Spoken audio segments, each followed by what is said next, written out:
안녕하세요. 지혜의 황혼입니다.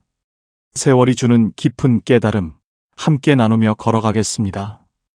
오전 11시 병원 정기검진이 끝났습니다.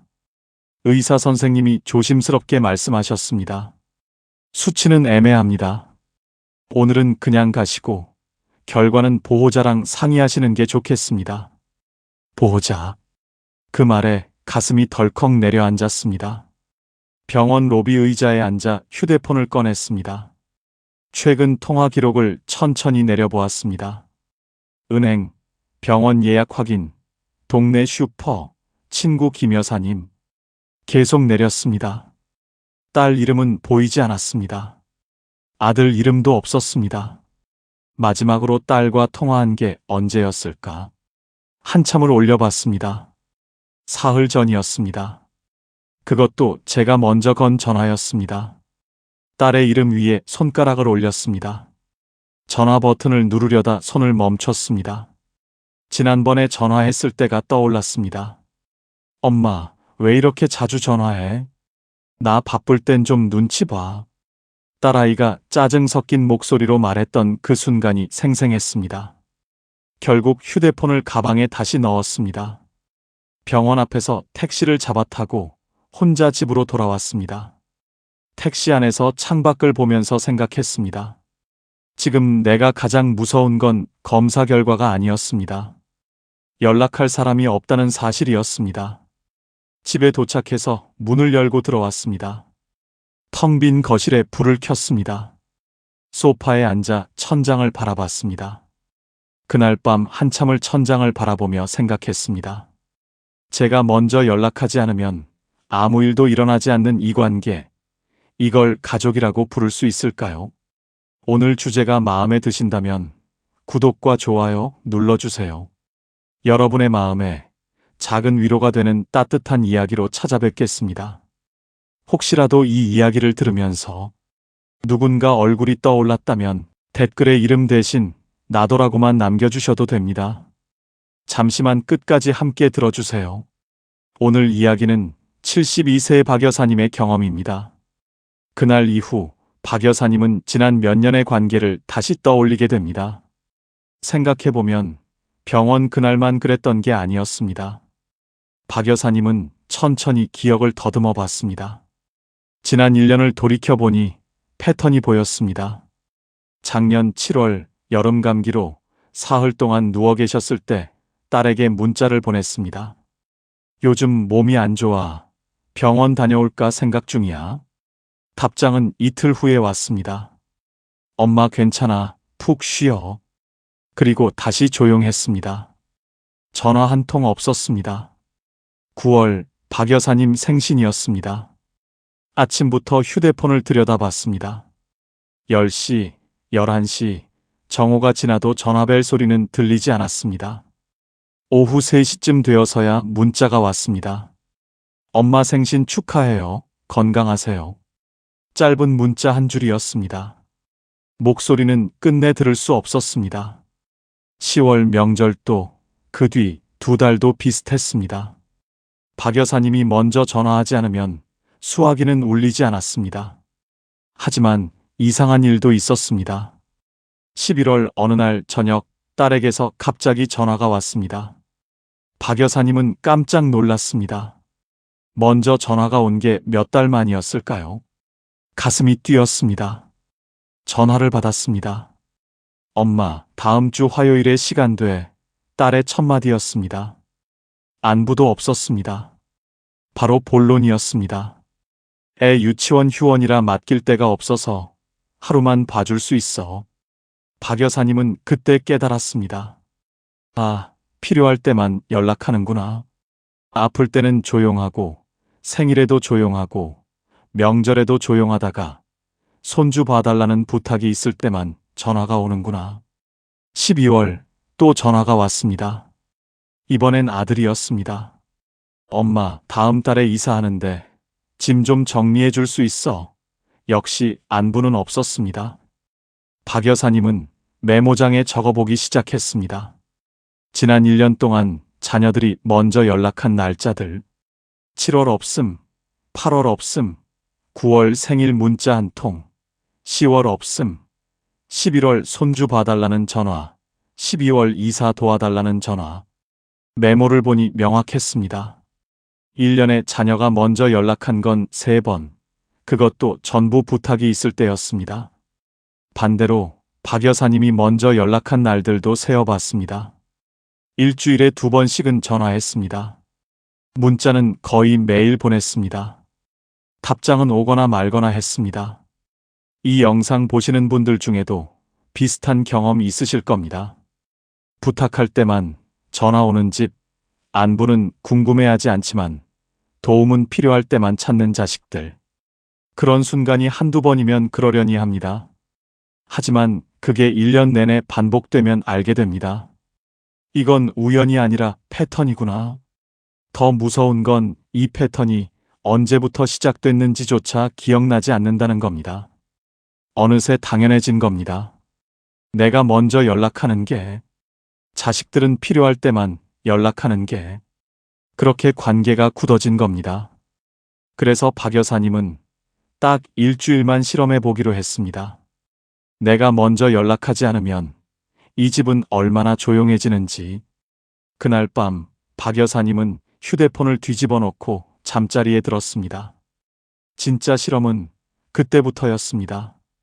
하지만 그 전에 박 여사님은 천천히 더 과거를 떠올려 봤습니다. 이 패턴이 정말 언제부터였을까? 기억을 거슬러 올라가다 보니 한 시점이 선명하게 떠올랐습니다.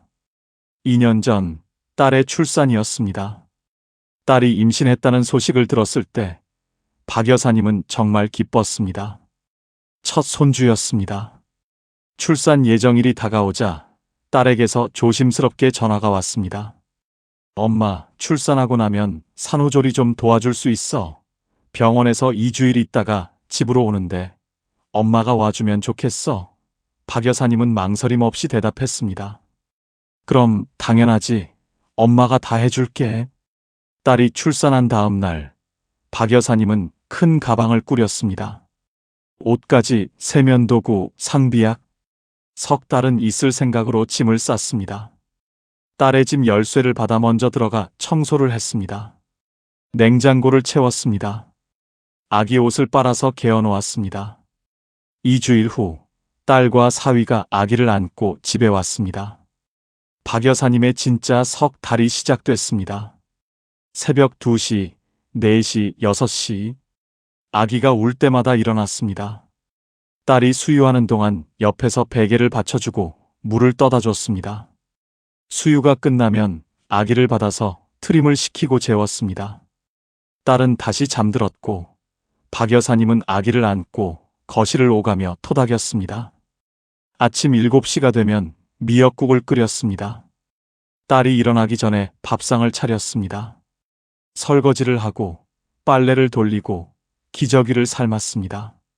낮에는 딸이 쉴 수 있도록 아기를 돌봤습니다. 기저귀를 갈고 목욕을 시키고 잠을 재웠습니다.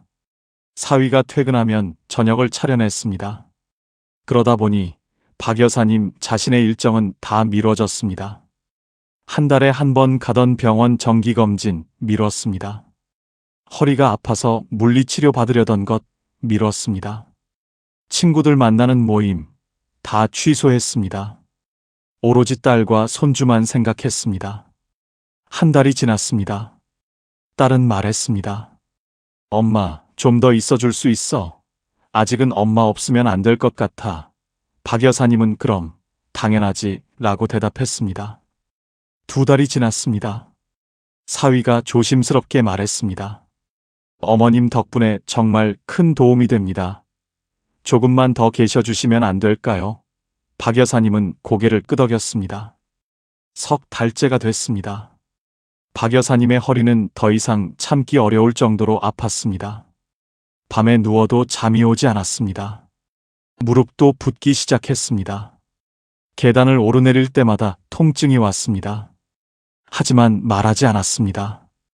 딸에게 부담 주고 싶지 않았습니다. 그 석 달 동안 박 여사님이 들었던 말들이 있습니다. 역시 엄마가 최고야. 엄마 아니면 누가 이렇게 해줘. 엄마가 와주니까.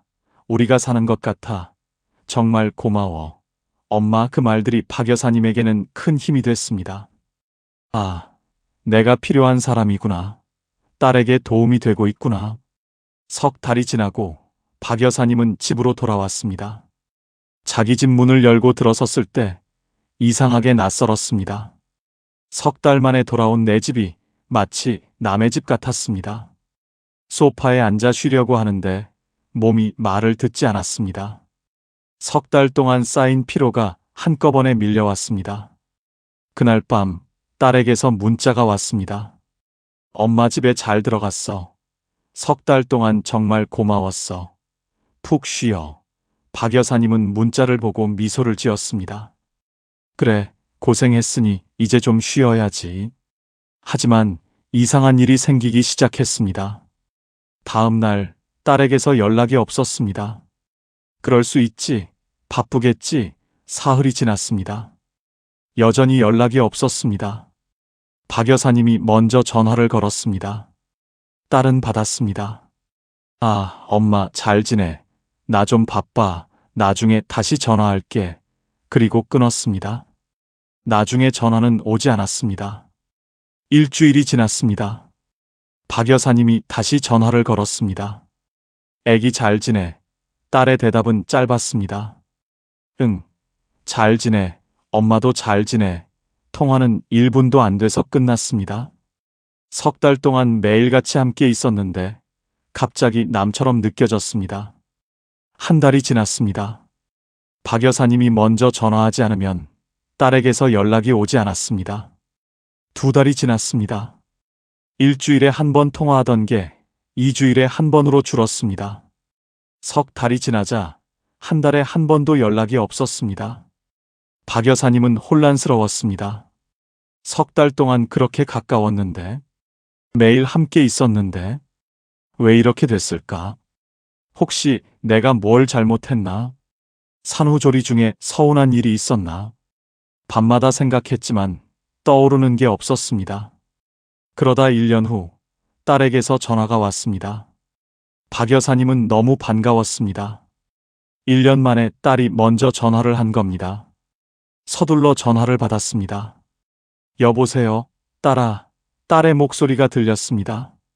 엄마, 다음 주 화요일에 시간 돼. 애 유치원 휴원이라 하루만 봐줄 수 있어. 그 순간 박 여사님은 깨달았습니다. 아, 그렇구나. 석 달 동안 매일 연락했던 건 내가 필요했기 때문이고, 석 달 후 연락이 끊긴 건 더 이상 필요 없어졌기 때문이구나. 그리고 지금 다시 연락이 온 건 또 필요해졌기 때문이구나. 필요할 때는 우리 엄마였고, 필요가 끝나자 저는 연락해도 되는 번호가 됐습니다.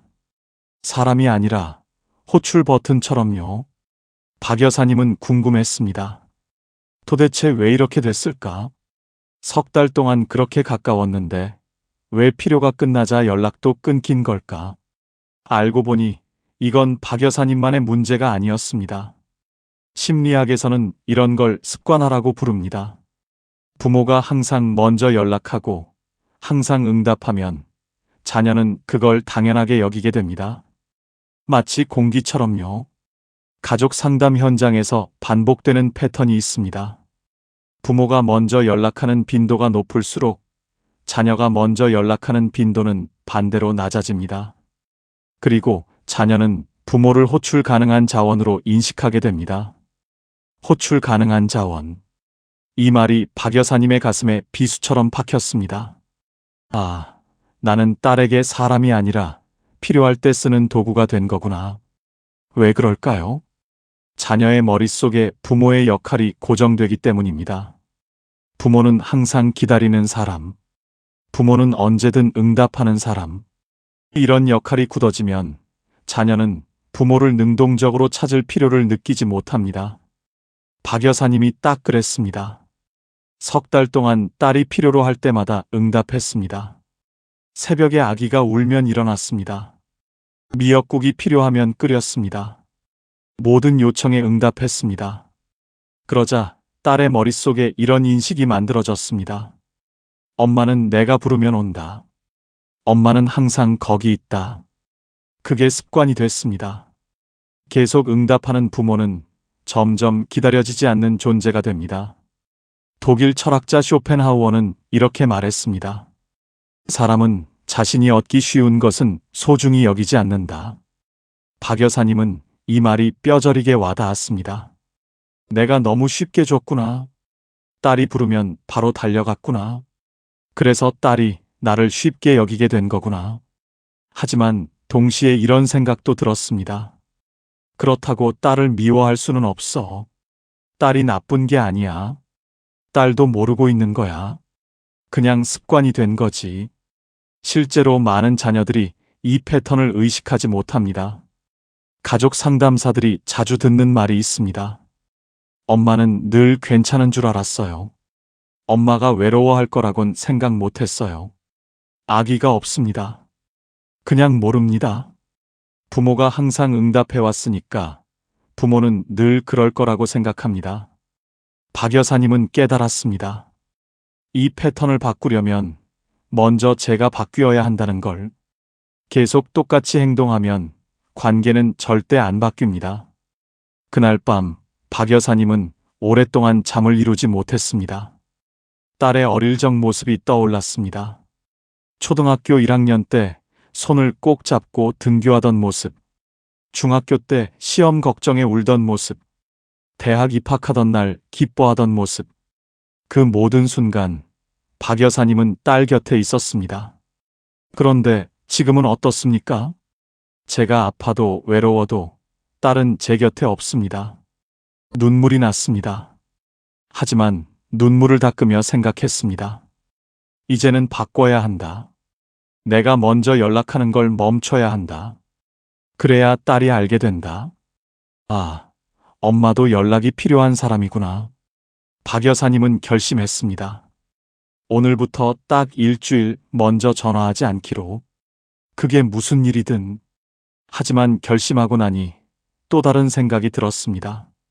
정말 이게 맞는 걸까? 혹시 내가 너무 예민한 걸까? 석 달 산후조리가 그렇게까지 큰 일이었나? 딸도 힘들었을 텐데 내가 너무 서운해하는 걸까? 그날 밤 박 여사님은 메모장을 꺼냈습니다. 그리고 적기 시작했습니다. 석 달 동안 뭘 했는지, 뭘 포기했는지, 뭘 미뤘는지 하나하나 적어보기로 했습니다. 먼저 돈부터 계산해 봤습니다. 딸의 집까지 가는 교통비, 왕복 2만 원씩, 처음 한 달은 일주일에 2번 집에 왔으니 16만 원. 생활비로 딸에게 보내준 돈 매달 50만 원씩, 석 달이면 150만 원. 장 볼 때마다 보태준 돈 한 번에 10만 원씩, 12번 정도 120만 원. 손주 옷이랑 장난감 사준 것 60만 원. 여기까지만 해도 346만 원이었습니다. 그 다음은 미룬 것들을 적었습니다. 병원 정기검진 석 달치, 허리 물리치료 석 달치, 무릎 주사 한 번, 치과 치료, 전부 미뤘습니다. 지금 허리가 더 아픈 이유를 알겠더군요. 석 달 동안 밤마다 아기 안고 서 있으면서 허리가 더 망가진 겁니다. 친구들 모임도 전부 취소했습니다. 석 달 동안 단 한 번도 못 나갔습니다. 매달 한 번씩 만나던 교회 친구들, 한 달에 2번씩 가던 등산 모임, 일주일에 한 번 가던 수영장, 다 그만뒀습니다. 친구들이 걱정해서 전화했을 때도 괜찮다고, 손주 돌보느라 바쁘다고만 말했습니다. 그리고 몸의 변화를 적었습니다. 허리 통증 심해짐, 무릎 붓기 심해짐, 수면 시간 하루 평균 4시간, 석 달 동안 제대로 잔 날이 없었습니다. 체중 5kg 감소, 밥을 제대로 먹지 못했습니다. 딸이 먹는 동안 아기를 돌봐야 했으니까요. 그러다 보니 밥을 대충 먹거나 거르는 날이 많았습니다. 박 여사님은 숫자를 보면서 멈췄습니다. 석 달, 90일, 2160시간. 그 시간 동안 제가 뭘 했을까? 새벽마다 일어나 아기를 돌봤습니다. 하루 3번씩 미역국을 끓였습니다. 기저귀를 빨고 삶았습니다. 빨래를 하고 설거지를 했습니다. 청소를 하고 장을 봤습니다. 그리고 그 시간 동안 제가 포기한 것들을 봤습니다. 내 건강, 내 친구들, 내 취미, 내 시간, 내 삶, 전부 뒤로 미뤘습니다. 딸과 손주를 위해서. 그 숫자들은 제가 얼마나 도와줬는지가 아니라 제가 얼마나 제 삶을 뒤로 미뤘는지를 말해주고 있었습니다. 메모장을 보면서 눈물이 났습니다. 이건 돈 계산이 아니었습니다. 이건 제 인생이 어디로 흘러가고 있었는지를 보여주는 목록이었습니다. 그런데 더 충격적인 건 그 다음이었습니다. 박 여사님은 석 달 후의 기록도 적어봤습니다. 집으로 돌아온 후 딸에게서 온 연락을 세어봤습니다. 첫 주 문자 한 통. 잘 들어갔어? 라는 짧은 인사였습니다.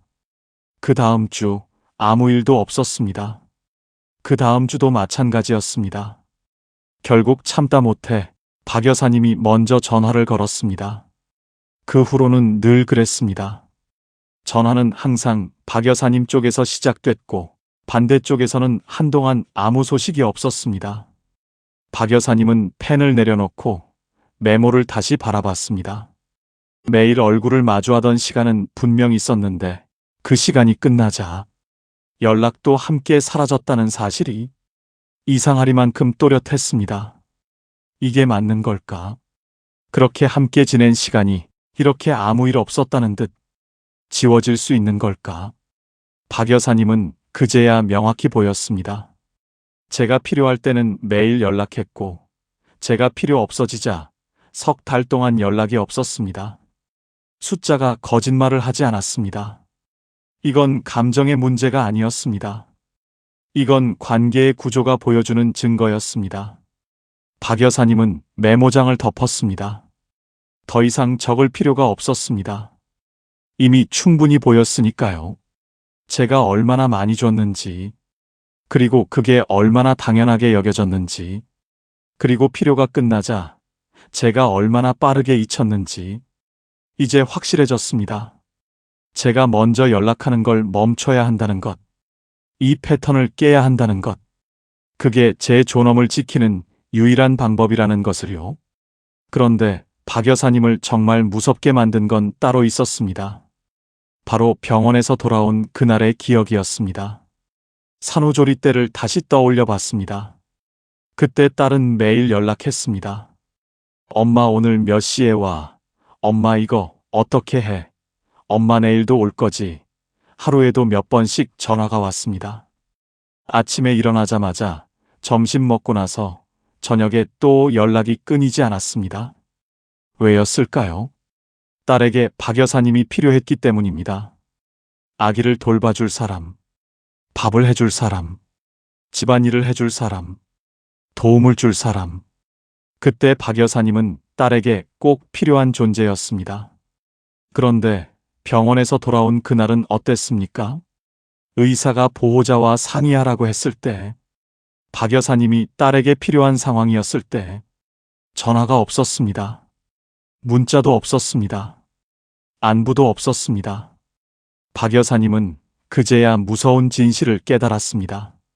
도움이 필요한 사람이 바뀌자 관계의 방향도 바뀌었습니다. 딸이 도움이 필요할 때는 매일 연락했습니다. 제가 도움이 필요할 때는 연락이 없었습니다. 이건 단순히 바쁘다는 문제가 아니었습니다. 이건 관계가 어떻게 작동하는지를 보여주는 신호였습니다. 박 여사님은 딸에게 도움을 주는 존재로만 인식되고 있었던 겁니다. 도움을 받는 존재로는 생각되지 않았던 겁니다. 산후조리 석 달, 매일 전화, 매일 필요, 매일 연락, 그 후 석 달, 전화 없음, 필요 없음, 연락 없음. 이 대비가 모든 걸 말해주고 있었습니다. 박 여사님은 더 깊이 생각했습니다. 만약 지금 상태가 계속된다면 앞으로는 어떻게 될까? 제가 정말 아프면, 제가 정말 위급하면, 제가 정말 혼자 힘으론 어려울 때, 그때도 딸은 연락하지 않을까? 그때도 제가 먼저 전화해야 할까? 무서웠습니다. 노후가 무섭게 느껴졌습니다. 지금도 병원 검사 결과를 혼자 들어야 하는데, 나중에 정말 큰 병이 생기면, 나중에 정말 혼자 힘으론 생활이 어려워지면, 그때도 제가 먼저 연락해야 할까? 그때도 딸은 바쁘다고 할까? 연락이 먼저 오지 않는 관계는 노후의 안전망이 아니라 경고등이었습니다. 지금 이 패턴이 계속되면 제가 정말 도움이 필요할 때 아무도 없을 수 있습니다. 제가 아파도 몰라줄 수 있습니다. 제가 쓰러져도 늦게 알 수 있습니다. 박 여사님은 한 기사를 본 적이 있었습니다. 혼자 사시던 70대 어르신이 집에서 쓰러지셨는데 이틀 후에야 발견됐다는 내용이었습니다. 자녀들이 평소에 연락을 잘 안 했대요. 그래서 이틀 동안 이상한 줄도 몰랐대요. 그 기사를 읽을 때는 남의 일 같았는데 지금은 제 일처럼 느껴졌습니다. 만약 제가 집에서 쓰러진다면 딸이 알기까지 얼마나 걸릴까? 제가 먼저 전화하지 않으면 한 달도 조용한 지금 딸은 언제쯤 이상한 줄 알까? 사흘 후일까? 일주일 후일까? 아니면 한 달 후일까? 산후조리 때는 아침마다 연락이 왔습니다. 제가 안 가면 바로 전화가 왔습니다. 엄마 왜 안 와? 엄마 어디야? 그땐 제 안부가 중요했습니다. 제가 괜찮은지, 제가 올 수 있는지, 제가 건강한지, 딸에게 그게 중요했습니다. 왜냐하면 딸에게 제가 필요했으니까요. 하지만 지금은 다릅니다. 제가 사흘 동안 연락 안 해도 딸은 궁금해하지 않습니다. 제가 어디서 뭘 하는지, 제가 아픈지 건강한지 딸은 궁금해하지 않습니다. 왜냐하면 지금은 딸에게 제가 필요 없으니까요. 이게 바로 박 여사님이 병원에서 느꼈던 공포였습니다. 연락할 사람이 없다는 게 무서운 게 아니었습니다. 정말 무서운 건 제가 위급할 때도 아무도 제 안부를 궁금해하지 않을 거라는 사실이었습니다. 제가 필요 없는 존재가 됐다는 사실이었습니다. 박 여사님은 생각했습니다. 이 패턴을 바꾸지 않으면 노후는 더 외롭고 더 위험해질 거라고. 지금 당장은 혼자서도 괜찮지만 나이가 더 들면 어떻게 될까? 80대가 되면, 혼자 걷기도 힘들어지면, 그때도 제가 먼저 연락해야 할까? 그때도 딸은 필요할 때만 전화할까? 아니, 그건 안 됩니다. 지금이라도 바꿔야 합니다. 이 관계의 구조를 바꿔야 합니다. 제가 먼저 연락하는 걸 멈춰야 합니다. 그래야 딸이 깨닫습니다. 엄마도 안부를 받아야 하는 사람이라는 것을, 엄마도 돌봄이 필요한 사람이라는 것을. 박 여사님은 혼자만의 생각이 아닌지 궁금했습니다. 혹시 이게 제가 너무 예민한 건 아닐까? 다른 사람들도 이런 고민을 할까? 그래서 인터넷을 찾아봤습니다. 놀랍게도 비슷한 이야기가 정말 많았습니다. 한 가족 상담사의 글이 눈에 들어왔습니다. 상담실에서 가장 많이 듣는 하소연 중 하나가 바로 이것이라고 했습니다. 부모가 먼저 연락하지 않으면 자녀로부터 연락이 오지 않는다는 것. 그 상담사는 이렇게 설명했습니다. 이건 사랑의 문제가 아닙니다. 관계의 구조 문제입니다. 부모가 계속 먼저 연락하면 자녀는 무의식 중에 이렇게 생각하게 됩니다. 부모는 언제나 거기 있다. 부모는 언제든 연락할 수 있다.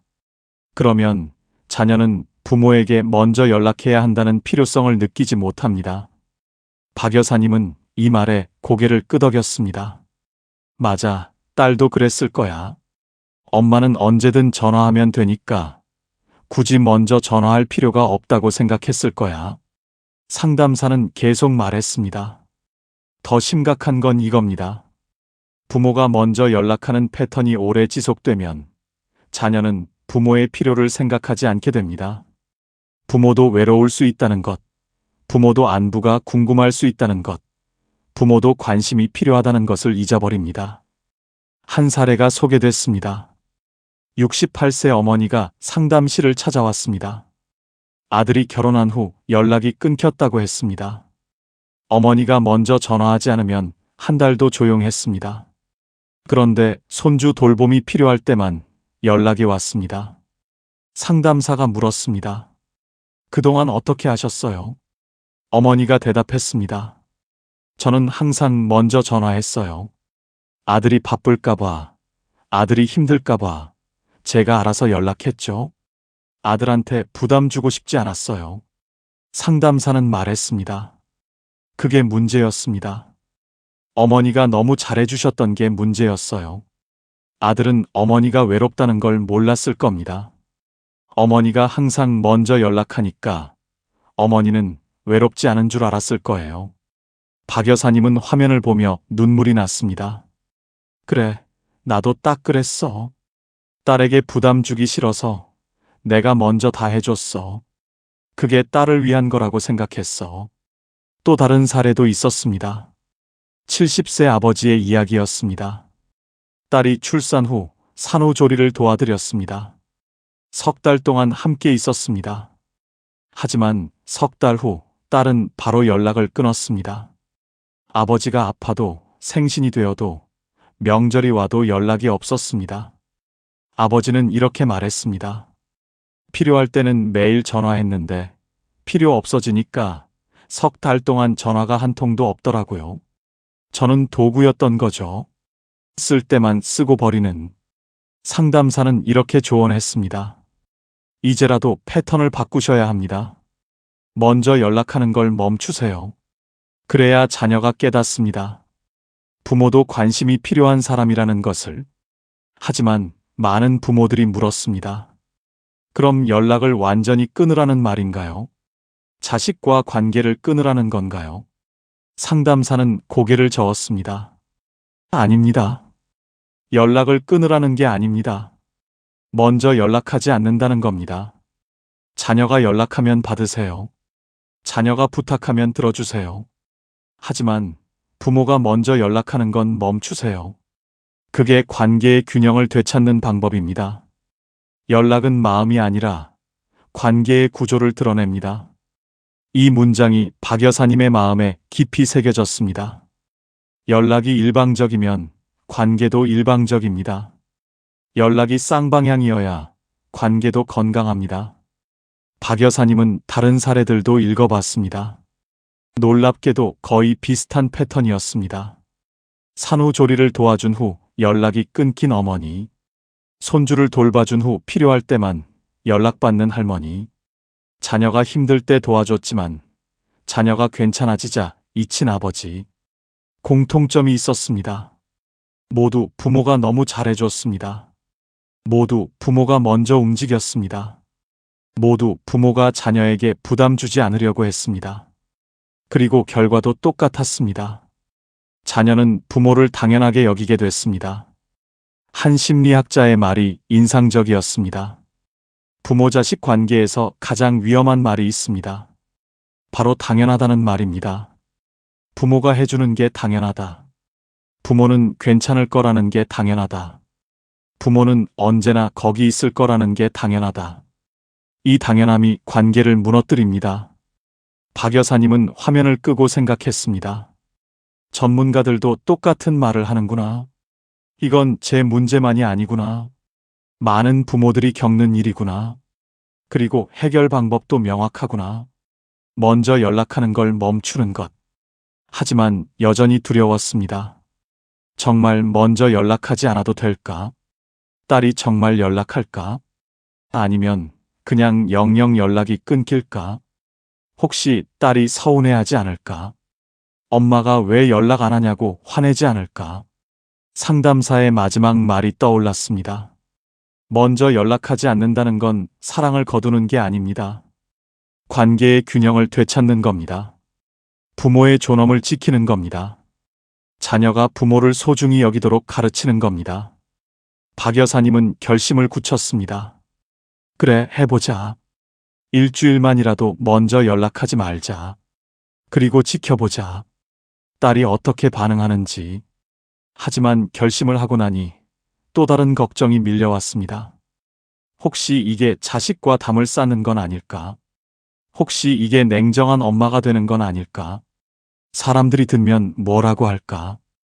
엄마가 자식한테 그렇게 야박하게 굴면 되냐고 하지 않을까. 박 여사님은 분명히 하고 싶었습니다. 이건 자식과 연락을 끊으려는 게 아닙니다. 이건 자식을 미워하려는 게 아닙니다.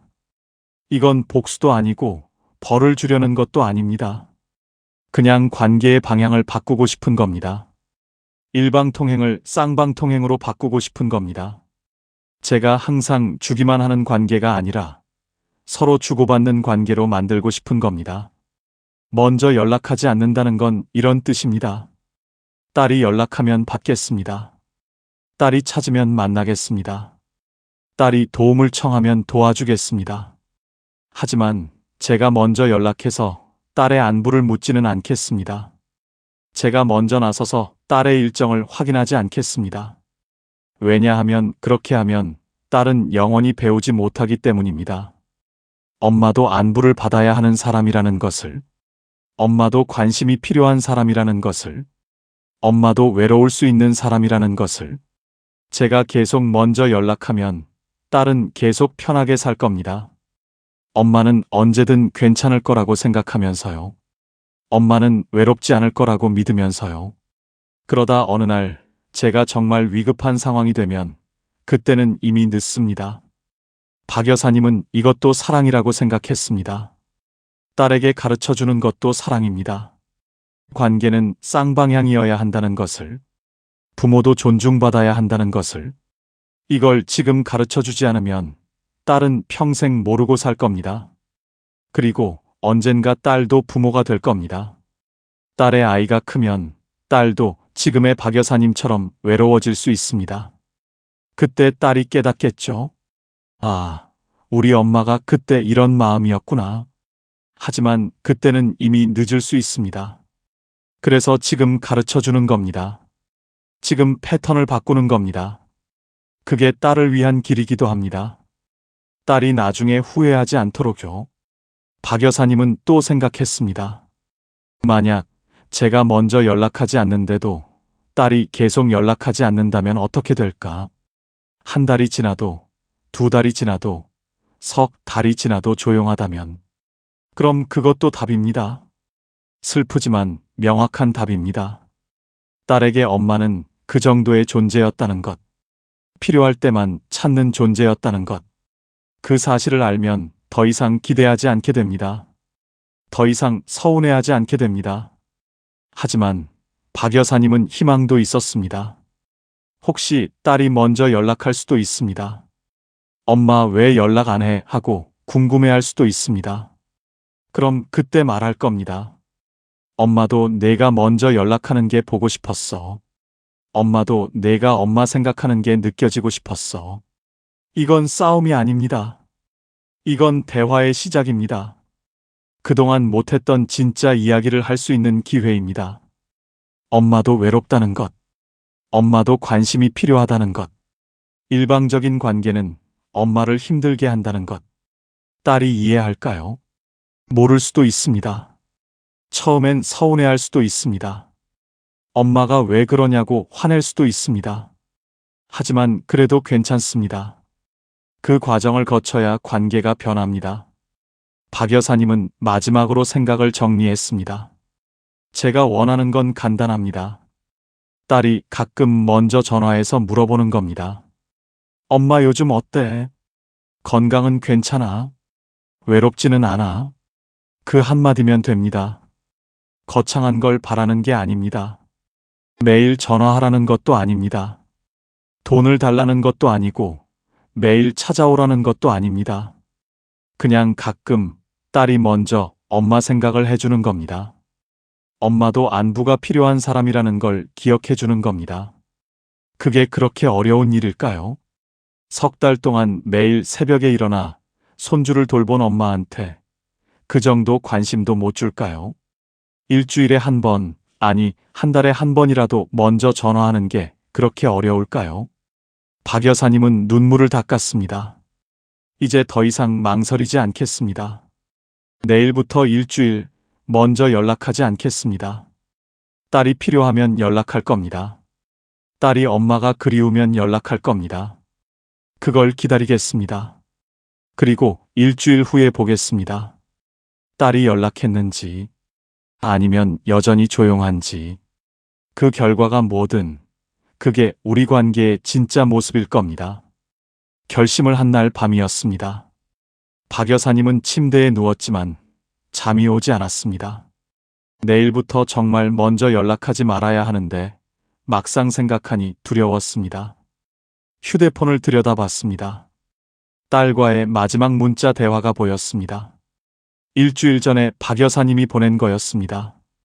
요즘 날씨가 추운데 감기 조심해. 딸의 답장은 없었습니다. 읽음 표시만 떠 있었습니다. 박 여사님은 문자함을 위로 올려봤습니다. 지난 한 달 동안의 대화 내역이었습니다. 거의 다 박 여사님이 보낸 문자였습니다. 오늘 점심은 뭐 먹었어? 손주 감기는 나았어? 주말에 시간 되면 집에 올래? 답장은 간단했습니다. 응, 네, 바빠서 못 갈 것 같아. 더 위로 올려봤습니다.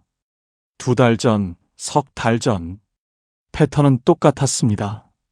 박 여사님이 묻고 딸이 짧게 답하거나 아예 답하지 않거나.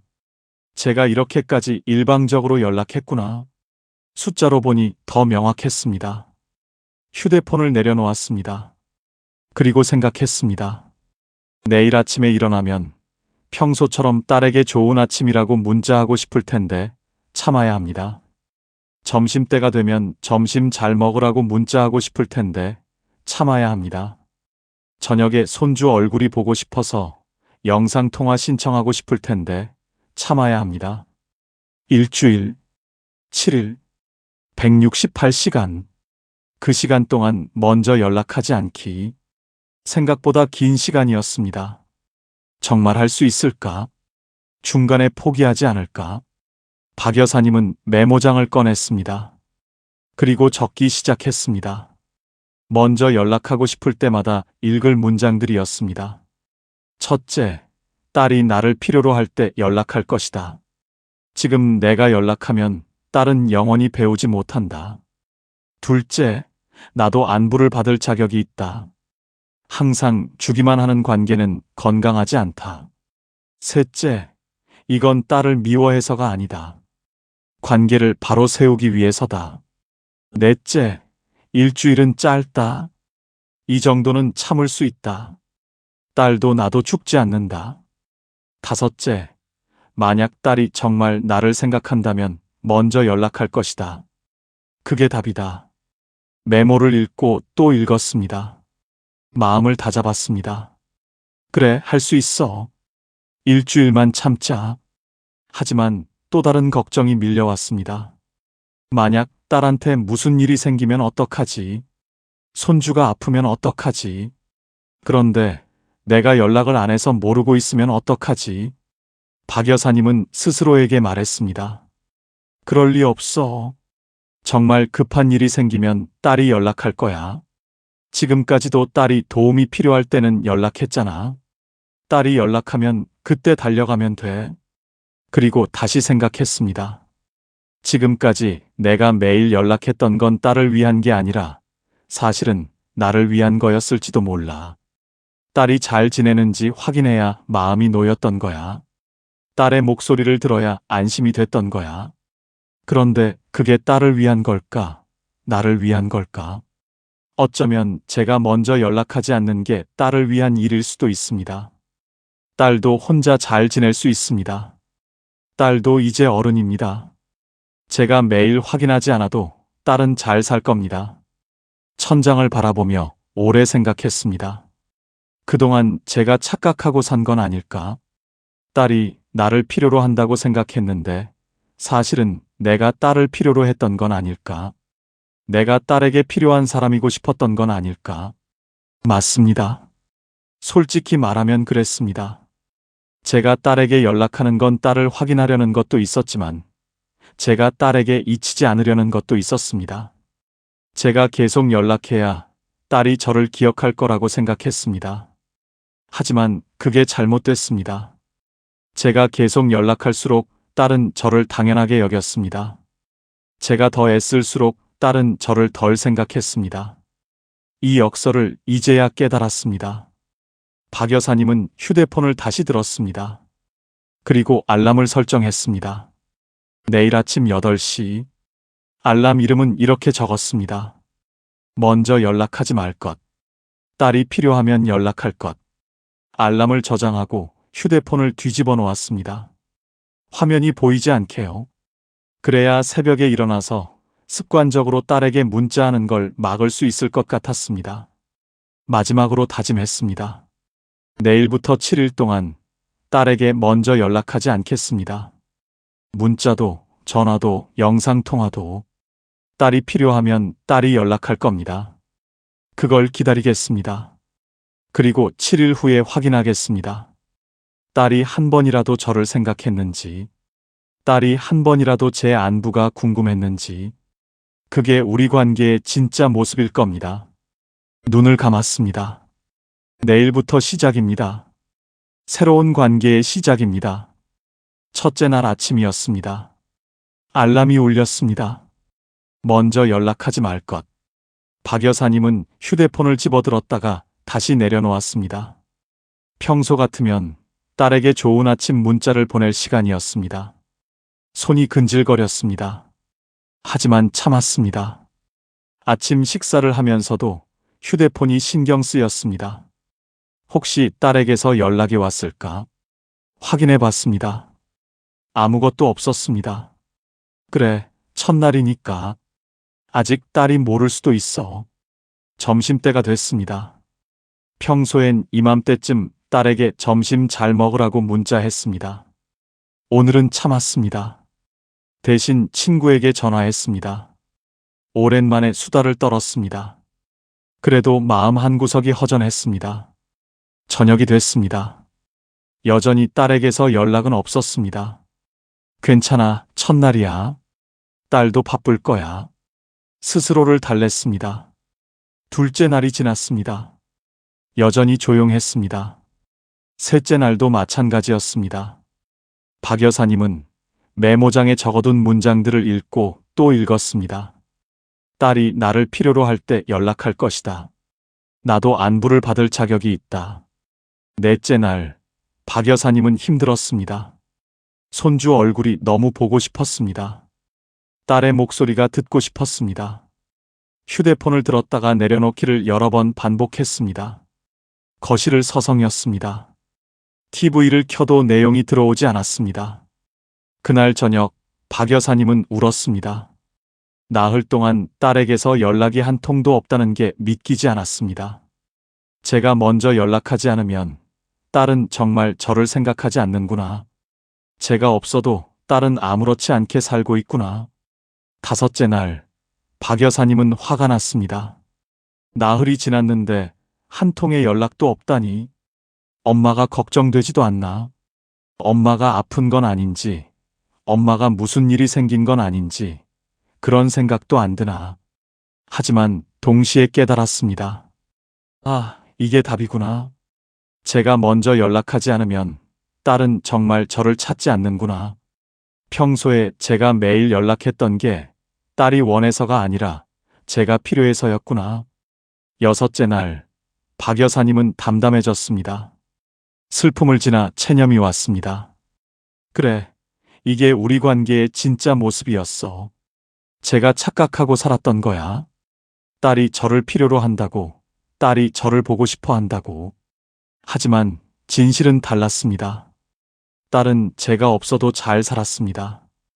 엿새 동안 한 번도 제 생각을 하지 않았습니다. 아니, 혹시 생각은 했을 수도 있습니다. 하지만 연락할 만큼은 아니었습니다. 그게 더 슬펐습니다. 일곱째 날 아침이 왔습니다. 일주일이 끝나는 날이었습니다. 박 여사님은 휴대폰을 확인했습니다. 마지막 문자는 여전히 일주일 전 제가 보낸 것이었습니다. 읽음 표시만 떠 있었습니다. 일주일 동안 딸에게서 연락은 단 한 통도 오지 않았습니다. 문자도, 전화도, 영상통화도 아무것도 없었습니다. 박 여사님은 그제야 명확히 알았습니다. 제가 먼저 연락하지 않으면 딸과 저 사이에는 일주일 동안 아무 일도 일어나지 않습니다. 제가 관계를 만들어 왔던 겁니다. 제가 연락을 만들어 왔던 겁니다. 제가 없으면 관계도 없었습니다. 이 사실이 뼈저리게 아팠습니다. 하지만 동시에 명확했습니다. 이제 알았습니다. 제가 어떤 존재였는지, 딸에게 제가 얼마나 필요한 존재였는지. 박 여사님은 메모장을 펼쳤습니다. 그리고 적었습니다. 일주일 실험해보니 딸에게서 온 연락은 없었습니다. 제 예상은 틀렸습니다.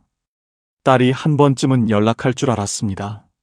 하지만 일주일 내내 조용했습니다. 결론은 제가 먼저 연락하지 않으면 우리 관계는 존재하지 않습니다. 딸은 저를 필요로 하지 않습니다. 정확히는 제가 도움을 줄 수 있을 때만 필요로 합니다. 메모를 덮었습니다. 이제 어떻게 해야 할까? 다시 예전처럼 먼저 연락하며 살까? 아니면 이대로 계속 기다릴까? 박 여사님은 아직 결정하지 못했습니다. 다만 한 가지는 확실했습니다. 이제 더 이상 착각하지 않겠다는 것. 딸이 저를 얼마나 생각하는지 이제는 정확히 알았으니까요. 그런데 8일째 되는 날이었습니다. 저녁 6시쯤 휴대폰이 울렸습니다. 박 여사님은 깜짝 놀라 휴대폰을 집어들었습니다. 딸이었습니다. 일주일 만에 처음 온 연락이었습니다. 가슴이 뛰었습니다. 손이 떨렸습니다. 전화를 받았습니다. 여보세요. 박 여사님의 목소리가 떨렸습니다. 딸의 목소리가 들렸습니다. 엄마. 박 여사님은 기다렸습니다. 그동안 연락 못해서 미안하다는 말이 나올까? 엄마 잘 지냈냐는 인사가 나올까? 엄마 보고 싶었다는 말이 나올까? 하지만 딸의 다음 말은 달랐습니다.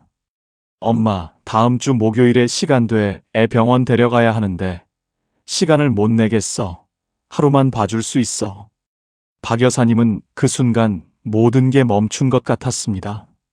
일주일 동안 한 번도 연락하지 않다가 처음 하는 말이 부탁이었습니다. 안부도 미안함도 그리움도 없었습니다. 그냥 필요해서 전화한 겁니다. 박 여사님은 조용히 물었습니다. 엄마 그동안 잘 지냈는지는 궁금하지 않았어. 딸이 대답했습니다. 엄마야 당연히 잘 지내셨겠지. 왜 어디 아프셨어? 걱정한 게 아니라 확인하는 투였습니다. 박 여사님은 말했습니다. 아니, 괜찮아. 딸이 말했습니다. 그럼 다음 주 목요일 괜찮아. 박 여사님은 잠시 침묵했습니다. 그리고 대답했습니다. 미안한데 그날은 약속이 있어서 어려울 것 같아. 사실 약속은 없었습니다. 하지만 박 여사님은 더 이상 이런 식으로 대해지고 싶지 않았습니다. 일주일 동안 안부 한 번 묻지 않다가 필요할 때만 전화해서 당연하다는 듯이 부탁하는 것. 이제는 안 되겠다고 생각했습니다. 딸이 놀란 목소리로 물었습니다. 엄마, 무슨 약속인데? 엄마는 평소에 약속 없잖아. 박 여사님은 가슴이 아팠습니다. 딸의 말이 맞았습니다. 평소에 박 여사님은 약속이 없었습니다. 언제든 딸이 부르면 달려갈 수 있게 일부러 약속을 만들지 않았습니다. 하지만 이제는 달라야 했습니다. 박 여사님은 말했습니다. 친구들 만나기로 했어. 오랜만에 여행도 가기로 했고, 딸이 짜증 섞인 목소리로 말했습니다. 그럼 다른 날은? 박 여사님은 대답했습니다. 다음 주는 계속 바빠. 딸이 한숨을 쉬었습니다. 알았어. 그럼 다른 사람 알아볼게. 그리고 전화를 끊었습니다. 미안하다는 말도 다음에 보자는 말도 없었습니다. 그냥 끊었습니다. 박 여사님은 휴대폰을 내려놓았습니다. 손이 떨렸습니다. 처음으로 딸의 부탁을 거절한 겁니다. 평생 처음이었습니다. 마음이 복잡했습니다. 잘한 걸까? 너무 야박했나? 딸이 서운해하지 않을까? 하지만 동시에 이런 생각도 들었습니다. 일주일 동안 제 안부는 한 번도 궁금하지 않다가 필요할 때만 전화해서 당연하다는 듯이 부탁하는 게 맞는 걸까? 제가 언제나 가능할 거라고 생각하는 게 맞는 걸까? 박 여사님은 깨달았습니다. 일주일 실험의 진짜 의미를 이제야 알았습니다. 딸이 먼저 연락할지 안 할지를 확인하는 게 아니었습니다. 딸이 연락했을 때 그 연락의 성격이 무엇인지를 확인하는 거였습니다. 그리고 결과는 명확했습니다. 딸의 연락은 안부가 아니었습니다. 그리움도 아니었습니다. 필요였습니다. 도움이 필요할 때만 연락하는 겁니다. 일주일 전이나 지금이나 똑같았습니다. 차이가 있다면 이제 박 여사님이 그걸 명확히 안다는 것. 그리고 더 이상 그 패턴을 따라가지 않기로 했다는 것. 박 여사님은 생각했습니다. 오늘 거절한 게 시작입니다. 앞으로도 이렇게 해야 합니다. 제가 항상 가능한 사람이 아니라는 걸 보여줘야 합니다. 제게도 제 시간과 제 계획이 있다는 걸 알려줘야 합니다. 그래야 딸이 배웁니다. 엄마를 필요할 때만 부르면 안 된다는 것. 엄마도 존중받아야 한다는 것. 평소에 안부를 묻고 관계를 쌓아야 필요할 때 부탁할 수 있다는 것. 물론 딸은 서운해할 겁니다. 처음엔 이해하지 못할 겁니다. 왜 엄마가 갑자기 이러냐고 할 겁니다. 하지만 그 과정을 거쳐야 관계가 바뀝니다. 박 여사님은 창밖을 바라봤습니다. 해가 지고 있었습니다. 오늘이 진짜 새로운 시작이구나. 일주일 침묵이 아니라 오늘 거절이 진짜 변화의 시작이구나. 그날 밤 박 여사님은 오랜만에 편안하게 잠들었습니다. 물론 마음 한구석은 여전히 무거웠습니다. 딸과의 관계가 어떻게 될지 불안했습니다. 하지만 동시에 이상한 평화로움도 느꼈습니다.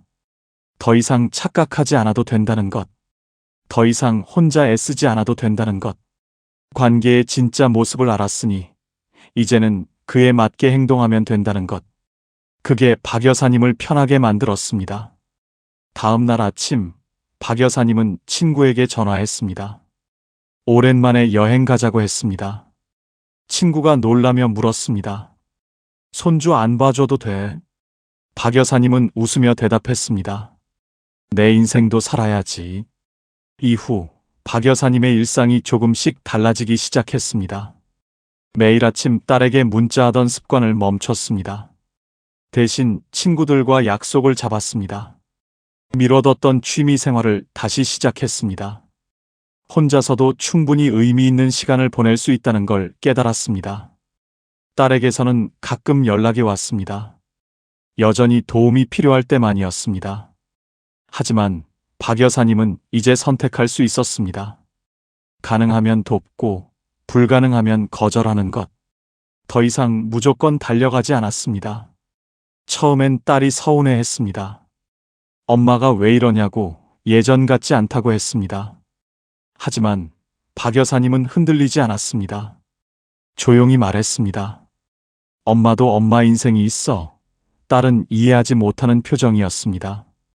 하지만 괜찮았습니다. 천천히 배우게 될 테니까요. 몇 달이 지났습니다. 놀라운 일이 생겼습니다. 딸에게서 먼저 안부 전화가 왔습니다. 부탁이 아니었습니다. 그냥 엄마 잘 지내시냐는 전화였습니다. 짧은 통화였지만 박 여사님은 눈물이 날 것 같았습니다. 관계가 완전히 바뀐 건 아니었습니다. 여전히 딸은 바빴고 연락은 자주 오지 않았습니다. 하지만 달라진 게 있었습니다. 이제 딸도 가끔은 엄마를 생각한다는 것. 엄마도 안부가 필요한 사람이라는 걸 조금씩 깨닫고 있다는 것. 박 여사님은 깨달았습니다. 관계는 하루아침에 바뀌지 않는다는 것. 오랜 시간 쌓인 패턴은 천천히 바뀐다는 것. 하지만 시작하지 않으면 영원히 바뀌지 않는다는 것. 여러분 중에도 비슷한 고민을 하시는 분들이 계실 겁니다. 자식에게 먼저 연락하지 않으면 연락이 오지 않는 분들. 필요할 때만 찾는 자식 때문에 마음 아파하시는 분들. 도움을 주고도 당연하게 여겨져서 속상하신 분들. 박 여사님이 드리고 싶은 말씀이 있습니다. 먼저 연락하지 않는 게 자식을 버리는 게 아니라는 것. 관계의 균형을 찾는 거라는 것. 부모도 존중받을 자격이 있다는 것. 그리고 이것도 기억하세요. 자식이 부모를 당연하게 여기는 건 대부분 부모가 너무 잘해줘서입니다. 부모가 항상 먼저 연락하고, 항상 도와주고, 항상 이해해줘서입니다. 그게 나쁜 게 아닙니다. 하지만 그것만으로는 건강한 관계가 만들어지지 않습니다. 때로는 거리를 두는 것도 사랑입니다. 때로는 거절하는 것도 가르침입니다. 자식이 부모를 소중히 여기는 법을 배우게 하는 것, 그것도 부모의 역할입니다. 물론 쉽지 않습니다. 평생 자식을 먼저 생각하며 살아온 분들에게 갑자기 자신을 먼저 생각하라는 게 어색할 겁니다. 하지만 해보세요. 일주일만이라도 먼저 연락하지 말아보세요. 그리고 지켜보세요. 그 일주일이 여러분의 관계를 얼마나 명확하게 보여줄지. 결과가 어떻든 괜찮습니다. 자식이 연락하면 그건 좋은 신호입니다. 자식이 연락하지 않아도 그것도 답입니다. 슬픈 답이지만 명확한 답입니다. 그리고 명확함은 여러분을 자유롭게 만들 겁니다. 더 이상 착각하지 않아도 되니까요. 박 여사님은 지금도 가끔 외롭습니다. 딸과의 관계가 여전히 완벽하지 않습니다. 하지만 예전과 다른 게 있습니다. 이제 박 여사님은 자신의 가치를 압니다. 자신이 누구의 필요를 채우기 위해 존재하는 게 아니라 그 자체로 소중한 사람이라는 것을 압니다.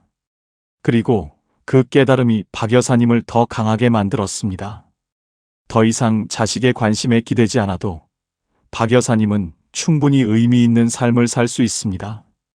친구들이 있고 취미가 있고 자신만의 시간이 있습니다. 자식은 여전히 소중합니다. 하지만 자식이 전부는 아닙니다. 이 사실을 받아들이는 게 노년을 건강하게 사는 비결입니다. 오늘 이야기가 여러분의 마음에 작은 위로가 되었기를 바랍니다.